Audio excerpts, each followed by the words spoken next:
is Fit Amputee, powered by James Robert Fitness, and this is episode 13 of my podcast. And today's guest, I've got Trevor Bunch. He's a congenital double amputee. The medical term for it is tibial dysplasia, and he's a business owner of FitBunch. Thanks again, Trevor, for coming on. No problem. So we talked a little bit off air about your background. Obviously, you were a former member of the U.S. Paralympic Powerlifting team, and you were the national record holder for your weight class. I currently hold the national powerlifting record for my weight class, yeah. And then at your best, we were saying off air that you were ranked as much as fourth in the world. Is that correct? For a little bit, yes, I was actually as high as fourth in the world. And then with powerlifting, did you get to travel a lot around the world? Mm-hmm. Can you name some of the places? In 2014, I went to Dubai, and in 2015, we went to Mexico City. The national competitions are unfortunately, either or, held in Oklahoma City. So kind of not necessarily remote, but not necessarily a glamorous destination either. And then we talked a little bit about off air how you got into personal training, and you were saying you wrestled a little bit in high school. What kind of got you into wrestling in the first place?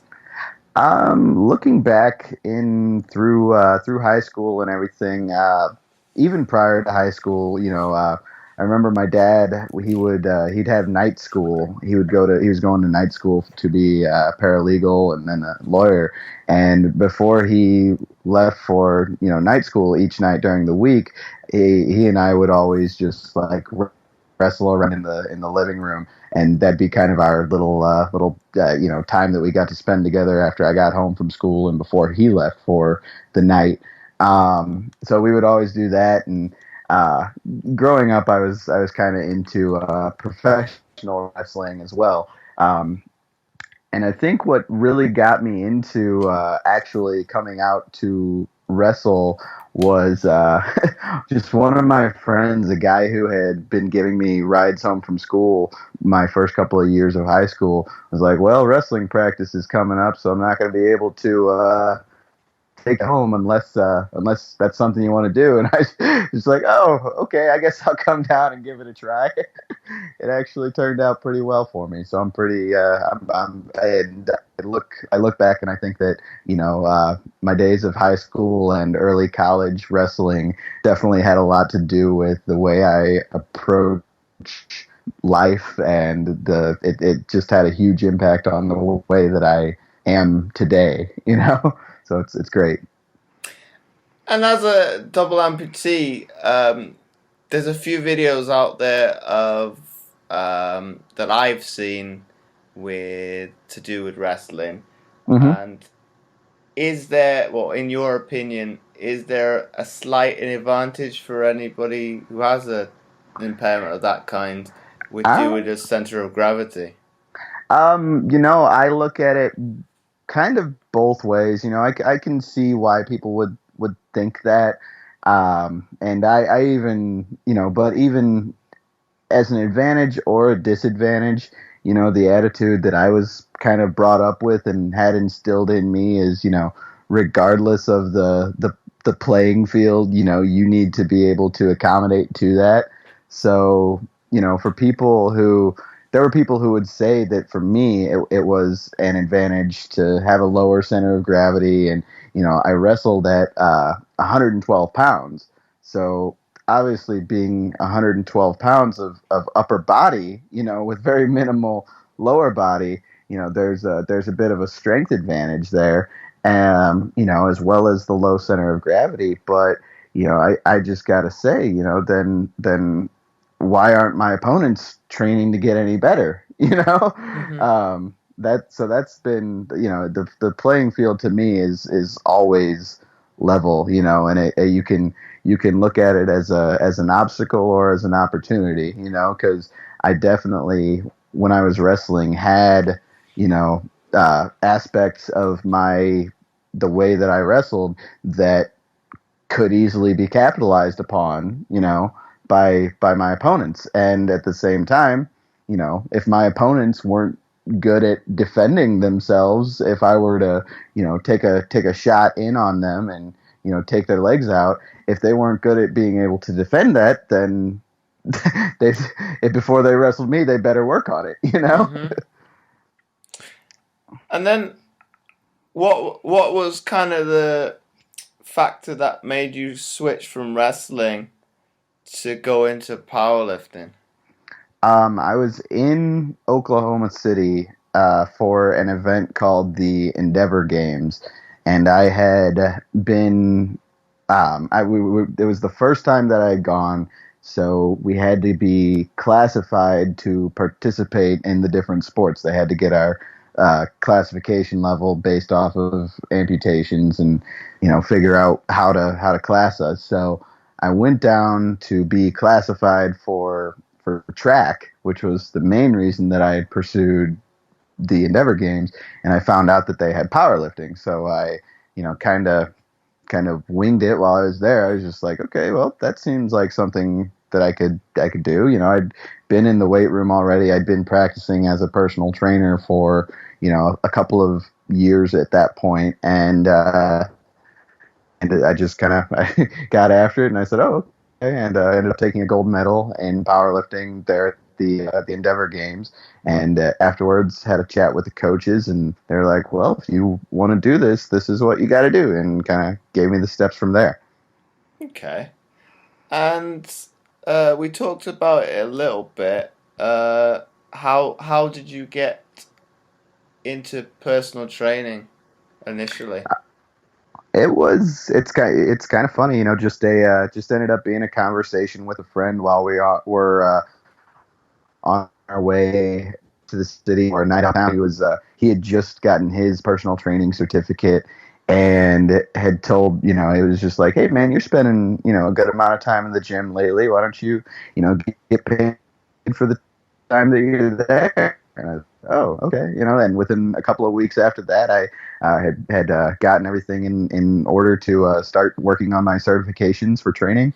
And within about 2-3 months of that, I was certified, and I had the luck to run into my current employer, and while I was actually at my other job, and got in on an interview with them, and it was just that easy. Okay. And when you were competing for the US Paralympic Powerlifting team, did you kind of what's the word I'm looking for? Cross, kind of use both fields that you were in to help each other. So, say things you learned from personal training, put it into powerlifting, and vice versa. Yeah. It's kind of interesting because I've always, kind of been looking at how the different fields can connect. So coming in with knowledge of how to gain strength and how to work on different aspects of stability and dealing with, minor injuries and muscular imbalance and stuff like that was really very helpful for me as far as getting my powerlifting going in the right direction. Okay. You And then know, for people, something we haven't touched upon, for people listening, what is the difference between obviously Paralympic powerlifting and able-bodied powerlifting? Because there might be a misconception people have. yeah. So regular uh, powerlifting is the squat, bench, and deadlift. All three lifts combined give you your total for that meet or that competition. And then with Paralympic powerlifting, it is very bench press specific. So you are on a bench, but it's a little bit different than your normal able-bodied bench. The bench is a little bit wider towards the bottom, so your feet are outstretched in front of you, as though you're on like a stretcher of sorts. And the criteria for a good lift or a missed lift is a heck of a lot stricter than it is for able-bodied powerlifting. Okay. It's very, it's definitely watching the Paralympics. You're thinking, especially in my opinion, it's, well, how is that a good lift and that's a bad lift, and it's like a fine line between either is like very minute, in my opinion. Yeah. Oh, I've got to agree, and that's a huge aspect of it. Is being able to not only lift the weight, but lift the weight within the criteria that they want you to. They say the bar has to be held completely motionless on your chest, and there's no necessarily given duration for that. And then you could be practicing it incorrectly the whole time. You could send your coach a video and they could say, well, it looked like it would be good to me, but in competition that might not be. So it's a little bit objective in those aspects. They do what they got to do to make it as fair as possible, but yeah, at the end of the day, it is kind of up to the judges and how they're feeling that day. Hmm. Well, it's one of those sports that it's a judgment call at the end of the day, isn't it? It's huge, and I've had meets where I've gone and done my lift, and then my coach is off to the side clapping like, heck yeah, great job, you did it, and then I look over and there's 2 red lights. I'm like, oh, okay, well, I guess I didn't, do better next time, fix it, whatever it is, so. And then for obviously the people that may have not watched Paralympic powerlifting, can you explain where the judges are situated in terms of the lighting system? Yeah. So there's 3 judges. One is at the head, kind of above the bench, and then the other 2 are out to the sides towards the end of the bench, right about the feet. So the head judge is looking for very specific aspects of the maybe the pause or holding it completely still on the chest, and then the 2 side judges are looking for different aspects of, maybe how controlled or uncontrolled your descent was, or looking to make sure that your elbows lock out at the same time. So they're all kind of looking for slightly different aspects of the bench press. Okay, so it's well, quite a complicated system a It little can bit. be, yeah. And then yeah, it's very similar to able-bodied lifting in that you have to get more white lights than red lights. Red lights bad, white lights are good. And then within regards to, this would probably be one of my personal question of mine. hmm Uh, would there be a difference within scoring between the lighting systems? So say somebody got 2 white lights as opposed to somebody getting 3, but it was on the same weight. Would that have a bearing on the overall classification? Um, as far as because it comes down to body weight too. There are coefficients that they have in a gigantic, crazy, unexplainable equation that I can't even get into, that based off of your body weight. So theoretically, somebody could be lighter and lift slightly less, but based on that equation, as a percentage of body weight, it can end up being more. So it's a little bit confusing in that sense, but I've been to meets where that has been the deciding factor. So it's not like 2 white lights versus 3. It's more, I could come in on the low end of the weight class and theoretically beat somebody who lifted a little bit more than me just because it's a greater percentage of my body weight. But that's probably the equalizer between for the to be able Oh, to it's huge. get Yeah. people in the sport is using that Yeah. system. Yeah. But then Definitely. if we kind of flip that to a say strength component, you hmm want to be what's the word I'm looking for? Strength to weight ratio. You want to have less body mass as Yes. suppose what you're shifting, and obviously that will be a determinant of how strong you are. Yes, sir. Exactly. It's not always just about lifting the most weight necessarily as you being able to lift a bigger percentage, so to speak, of your body weight, or as that equation puts it, you know. Mm-hmm. And then something we'll probably come back a little bit, a touch, Mm-hmm. and come touch on your disability as such. With in terms of training, how have you adapted it to suit you? Because obviously, with having a disability, and myself included, we have to change exercises a little bit. What does type of things you have had to do over the years to maximize your training? It's really interesting that you ask that. It's all about just being able to experiment and see what you can get away with, so to speak. You know, in terms of, you know, obviously, you know, we have got our upper bodies being, you know, lower limb amputees. We gotta kind of focus on and develop our strong points, but we also need to be able to work on uh, core strength as well as training the lower body. Just for optimal function. So there's definitely, you know, some and have being a trainer, you know, has its upside in that I'm able to look at things through that lens of, okay, well, what muscle groups are working right now, and how can I get these other ones that maybe aren't as fired up to come into play. So it's really interesting to be able to look at things through that standpoint. You know, and how I've been able to kind of hack around that in my own training is just through a lot of experimentation, through a lot of self experimentation. I work with a couple of amputee clients right now, and you know, with them, you know, it's like the first handful of training sessions that I go through with them. It's just about finding their capabilities and finding the right way. They're finding their way, rather, not the right way, so to speak, but their way of doing things. You Okay. know.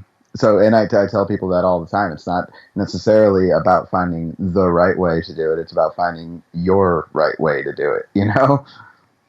That's probably the right way of going about it. Obviously, with any disability, you've had to find a way of adapting to life anyway. So why Hmm. not do the same with training? Yeah, exactly. And it's I think it's interesting because it's kind of one hand washes the other in that aspect, because I'm able to, you know, I look at things through the how can I get this done, and how can I facilitate this movement for myself or this other person with with another disability, you know, and how do the two differ? You know, how is my squat or hip hinge going to differ from that of somebody who's missing one leg below the knee? You know, and what types of compensations am I looking out for? So, and being able to, you know, approach life in that regard too, and like, how am I going to find a way to get up these stairs? Well, there's no handicap ramp, so I can't go around. So I need to walk up them. Okay, all right. You know, how am I going to do that? You know. Mm-hmm. And then one question I've kind of written down since we've been on air is what tips would you give anybody starting out in fitness, and then probably more specifically any amputees? Yeah. So for people who are just starting out in fitness, it is as simple as just getting consciously moving, and, you know, finding ways to measure and to progress yourself on a daily, weekly, monthly basis. You know, and I'm not talking just about focusing on, you know, your scale weight, so to speak, but, you know, taking a look at, you know, I have people who, you know, will struggle to get out there and walk, you know, even a quarter mile, or I'll have amputee clients who come to me and they can barely walk 10 feet unsupported, and I'm like, okay, well, next week we walk 15 feet, you know. And finding ways to progress yourself in those aspects. Without being, set goals for yourself, and don't be too hard on yourself for maybe falling a little bit short, but evaluating what you did well and what you can do better, and being able to take everything kind of as a learning experience. And one thing that I am huge on is just being able to respect the process regardless. Respecting the process of losing weight and dieting, or getting your nutrition in line, respecting the process of getting to the gym, frequently on day, and pushing yourself on days when you don't want to, and not looking for the next instantaneous overnight solution, and not looking for the big short-term fad fix on things. And being able to know that there's going to be some great days and there's going to be some awful days, but being able to get in there and do your work on the days that you don't want to is absolutely huge. That's something I definitely agree with. And then obviously I'll come to another question. It's something I've been asked as a personal trainer as well in the past, with regards to people with amputations. Mm-hmm. I've been asked, obviously, with regards to undeveloped glutes. Some of them have had problems with glute activation for their, say for example, a single amputee with glute activation on the impaired side. What are some tips that you would recommend for that problem? My favorite move of all time is the hip bridge, or hip thruster. Lying either on the ground or on with your shoulders supported on a bench, and pushing the hips towards the sky. There's a lot of different ways to facilitate that, with one leg, with no legs, and just about getting a way to leverage yourself and get those muscles to start firing. It's being able to consciously call them into play, and building the mind and muscle, the neuromuscular connection between your brain and that specific part of your body. That is my all-time favorite thing for amputees, and I think it's hugely underrated. You don't even normally see it too often in like physical therapy settings. Even it's something that they kind of touch on, but as a trainer, especially of amputees, I'm always gonna try and find a way to get them to be able to do that, because from a strict activation standpoint, and having limited movements otherwise, obviously if everybody can squat, we're going to get them to squat. But if you're a single above the knee amputee, then what the heck are we going to do? Oh, well, you might be able to squat, but you're not going to be able to activate on that side as much. So that, as well as any hip hinge, is going to be huge too. So maybe a single leg deadlift or single leg RDL, some variation of that is going to be big too.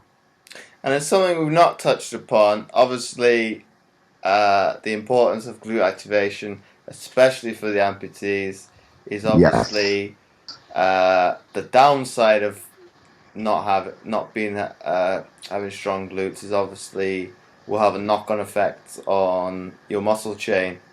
Mm-hmm. Yeah, it definitely. Well, and I mean, all the generally sedentary lifestyle that becomes the amputee, whether it's from time spent in a wheelchair, or not being able to get out and use prosthetics, or just not having the right team behind you with the knowledge to get you moving properly, just leads to sedentary lifestyle, and then next thing you know, well, and you know this, you get the office worker syndrome. You get the weak glutes, the no hamstring, very very very tight hip flexors, overactive low back, and no core. Yep. it and so I approach.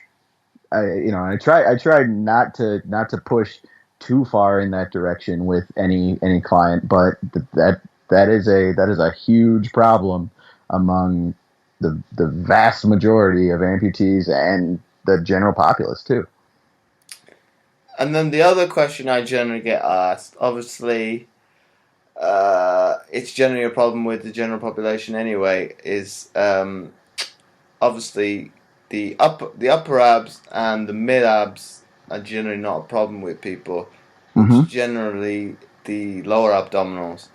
What are some exercise tips you would give to help strengthen that? Because obviously with an amputee, uh, say for example reverse crunch, obviously I don't know if it's the same with you. I have a problem obviously because due to the nature of the disability being congenital. Mm-hmm. My lower back is possibly not as strong as it could be, and then Mm-hmm. obviously you don't want to use momentum in your legs to generate that crunch. For in that Yeah. sense, how would you go about obviously activating that muscle? That's a tough one because, and honestly, not one that I've really considered. But to me, a lot of the lower ab movements that you see are the ones that people gravitate towards because they can quote feel it, are like the hanging leg raises and the reverse crunches and that sort of thing. It's interesting because I tend to shy away from those because of the overactive hip flexor complex as it is. You know, if I, I I don't know if I would really focus on training an amputee's lower abs as a specific muscle group necessarily, so much as I would have them focus on anti spinal extension movements like the dead bug variations. Um, though I think that to me would lend itself to more day to day functionality and day to day strength than just working the lower abs. Okay, and then That. moving on a little bit from that, Mm-hmm. would it probably be better? Would be well, we could probably make this more general to anybody to that's listening. Would it be more important to focus more on your nutrition when it comes to your abdominals than training, or would it be a case of both? I think especially as you're starting out, it's all nutrition. I think from the hardcore personal trainer in me says, get your nutrition right, and then we'll talk about your abs. But I think that also once you start to get to those lower body fat percentages, you can definitely get a little bit more out of the not necessarily the functional abdominal movements as the decline crunches and the crunches and the hanging leg raises and that sort of thing. From a training perspective, I try to gear my clients' ab movements almost half and half between the ones that they feel that might not be the most functional, but then I try to get the other half being the functional ones that they're kind of like, why am I doing this? I'm like, well, because you need to. This is the stuff that's actually going to help you in your day to day life. The anti rotation, the anti flexion or anti lateral flexion, anti extension types of exercises. But those aren't also the most thrilling ones to perform either. So, Definitely, they definitely not. yeah, so there'll be times where I'll have people do a set of 25 or 30 crunches and then reverse crunches and side like maybe not side bend side bridge hip raises. Those are well, side bridge hip raises are actually a good feel it and functional variety as well. But and then I'll have them do Palloff press and dead bug variations, and like, well, why are we doing these? They don't hurt, so they must not be working. No, well, they are. You just have to be able to focus and get those muscles to fire as they are supposed to in that situation. Well, it's probably slow. It's probably a case more of you may not be feeling it, but then are you activating the muscle properly then? Yeah, it's that's huge too. Is to and it's got kind of like a plank or a bridge position, because I know people who can hold a plank all day, but are they truly activating their abs? The rectus abdominis. Are they really calling that into play?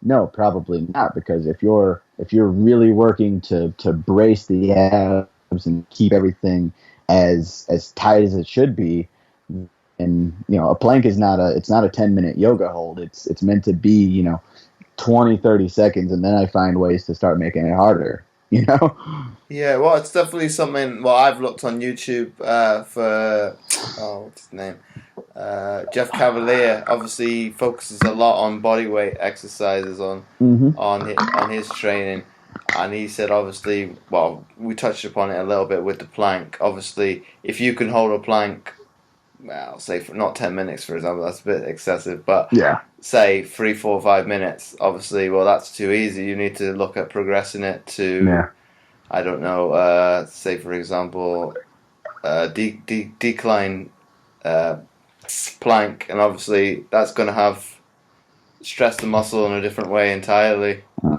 than a normal plank would be. I'll go to plank to push up, or low plank to high plank. I'll go plank leg raises, or reaching like just different limb raises, or try and make the plank a little bit more dynamic, like a body saw type of movement. Kind of rocking back and forth in a plank position. Those are kind of my go-tos for progressing it. And once you start to get into that and really being able to keep the form, keeping the hips square with the ground and not letting the low back sag, because that's another thing. I could get on about that all day. People who progress exercises too soon. I see guys doing Bosu ball decline Bosu ball push-ups, so with their feet on a bench, and their hands are on a Bosu ball with the dome facing down, and their low back just looks like an accordion. And I'm like, you need to draw it back a little bit there, because otherwise you're gonna get hurt. You're not doing what you think you're doing. Yes. So. Well, it's trying to not overcomplicate the exercise at the end of the day. Sometimes. Yeah.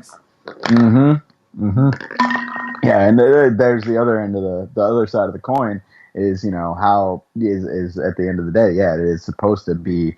It's a body weight exercise. It's supposed to be relatively simple, and you don't need to overcomplicate. You can get enough out of it as it is. That's why it's a functional starting movement. It's a plank is a foundational movement that everybody in some way, shape, or form needs to be able to perform. Well, it's probably got a little bit of a misconception, bodyweight exercise, because obviously people think of it as, I wouldn't say lesser, to a lesser extent than, say, dumbbell exercises, machines, and benches, when really it's probably an equalizer between people, because obviously it's going to be difficult to you no matter what, because it's at the end of the day it's your body weight you're having to shift, so the exercise, well, you'd have to play around with it a little bit, obviously, in terms of reps for somebody who weighs a little bit less. Yeah, it's about relative intensity at that point too. A push up for somebody who weighs 135 pounds might not be that big of a deal, depending on how well conditioned or deconditioned they are.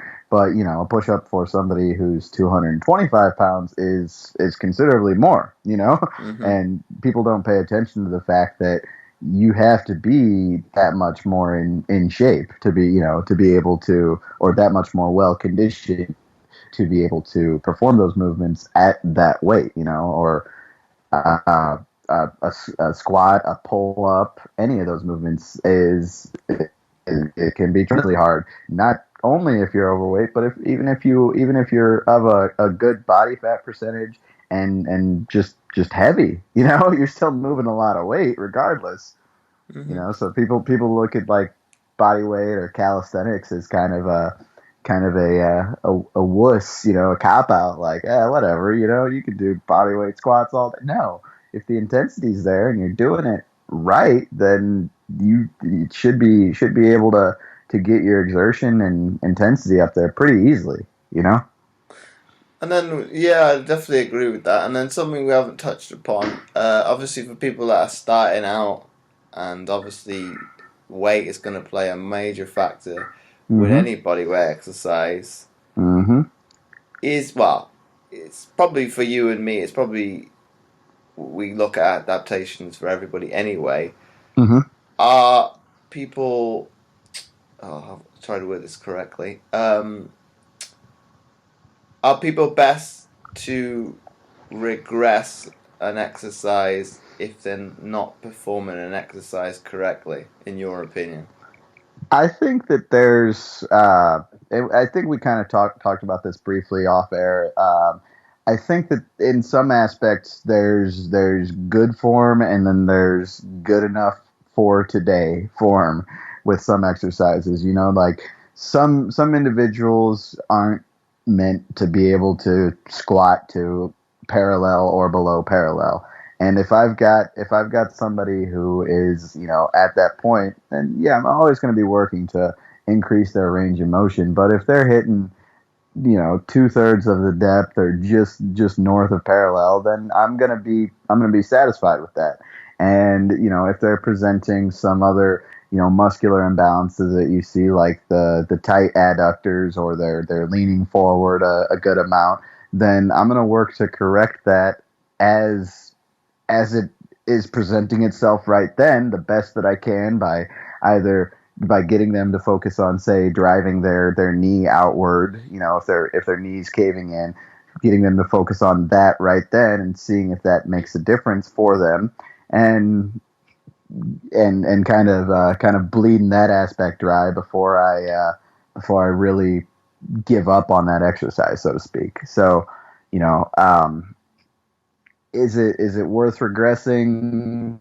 Just depends to me on how how bad is it? Can I find a way that they can still safely perform, maybe a limited range of motion or with some assistance, rather than just throwing out the exercise entirely?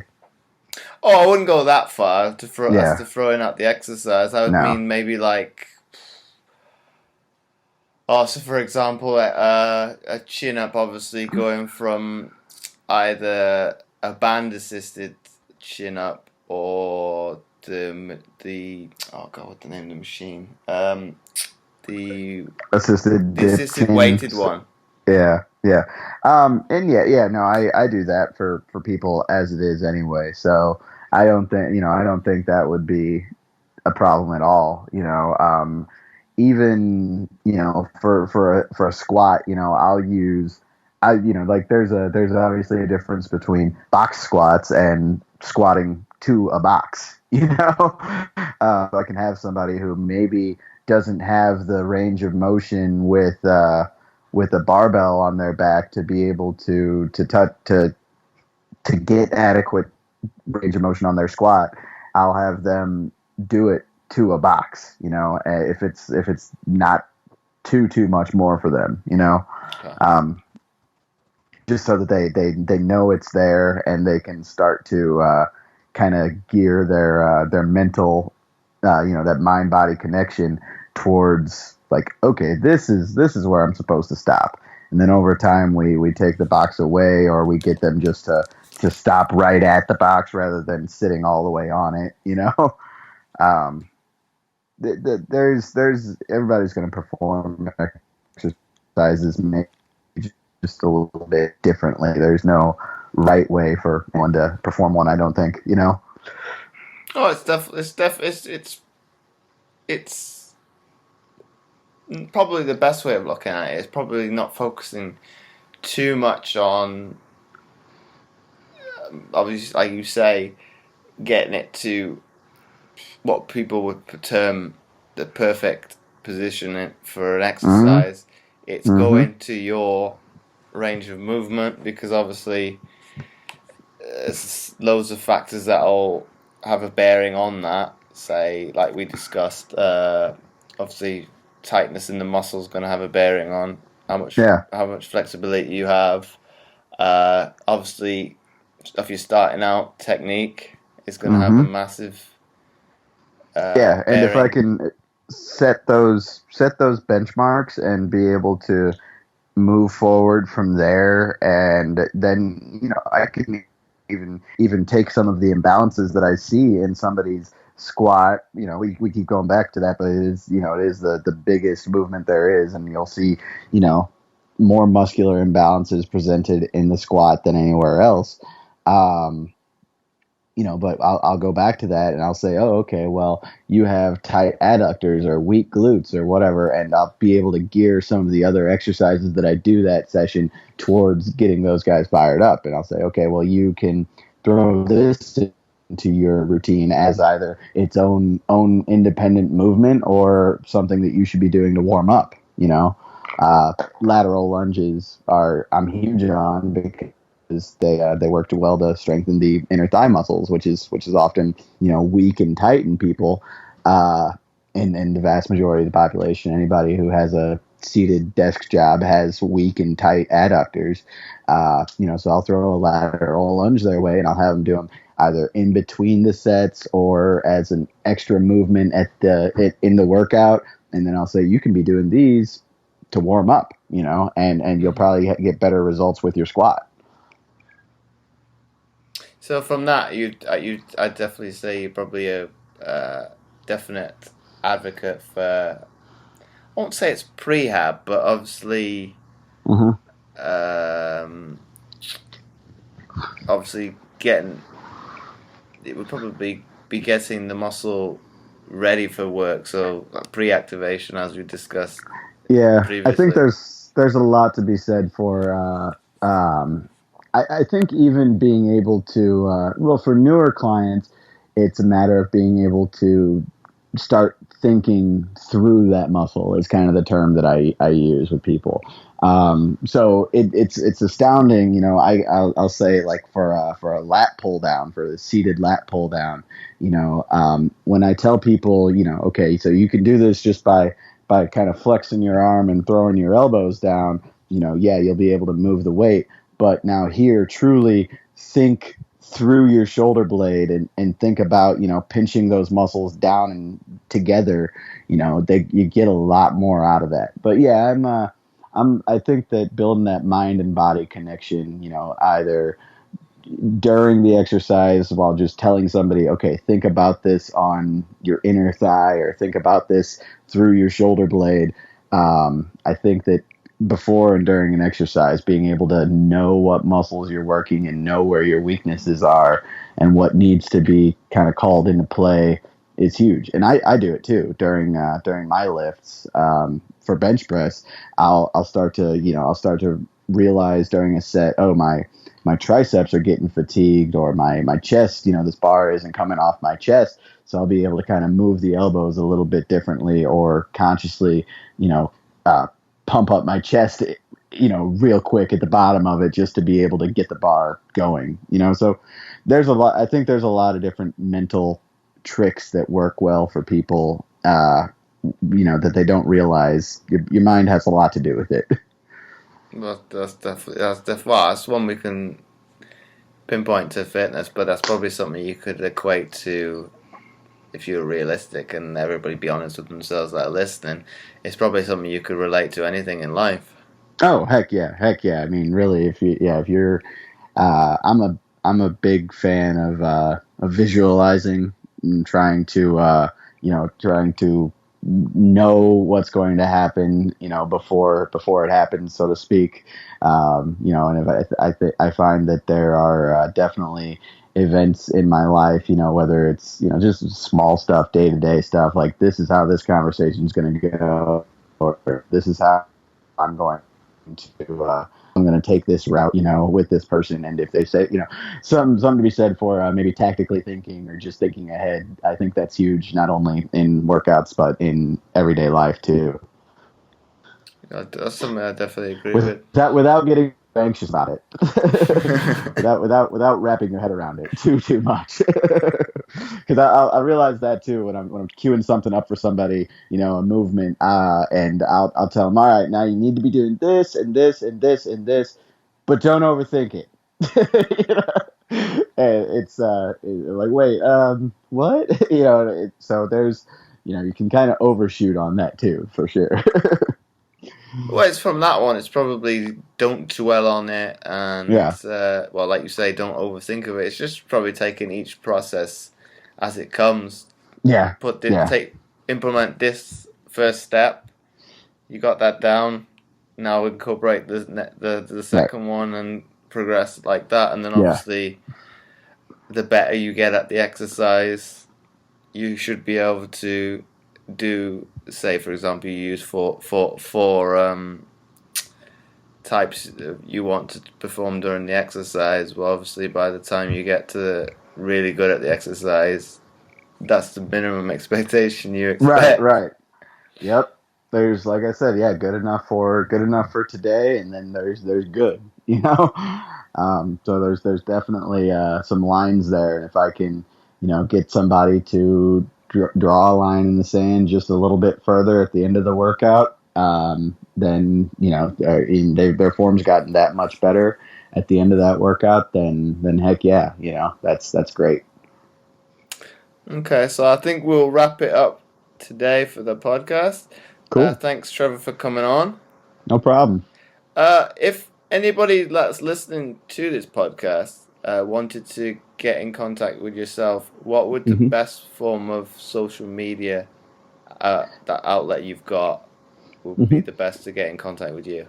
Well, I'm on Facebook. My business page is the Fit Bunch, so you can just type in the Fit Bunch into Facebook, and you'll get my page. Searching me personally is a little bit of a task for some people, so I've kind of made it that way on purpose. But just to kind of cover my own butt. But I feel like an email is great too. Trevor@fitbunch.net. That's my email address that I use for most things. So definitely a good way to get a hold of me there as well.